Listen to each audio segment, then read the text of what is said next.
Yeah, I'm totally bald, like I have no hair. Seeing me in hijab, they said, "Yo mama Osama." A guy like elbowed me in the face. And I told my parents that I wanted to wear it. And I said, "Are you sure?" "Dad, I'm gonna wear hijab next week on Thursday." And he was like, "No you're not." "Oh my god, I think I've been wearing hijab for 13 years. 13 bloody years of oppression. Yeah, I've oppressed my hair. Yeah, I've neglected it.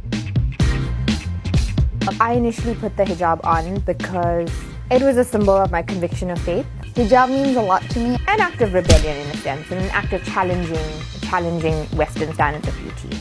It means that you identify yourself as a practicing Muslim. It represents everything I stand for. Hijab is my precious. I believe it's something that I do solely for the sake of God.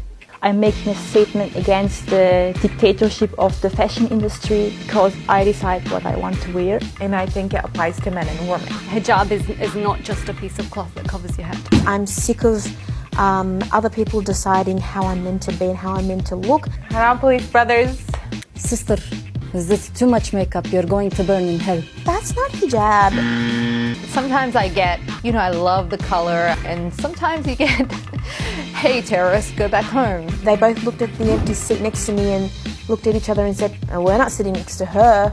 Because of this. Do you brush it? What makes this hinder me from speaking another language? You speak Spanish? English? Really? Do you understand German? Why do people care? I don't owe anyone any apology for my lifestyle. Mind your own business, work on yourself. As women, we should stick together and empower each other rather than bring each other down.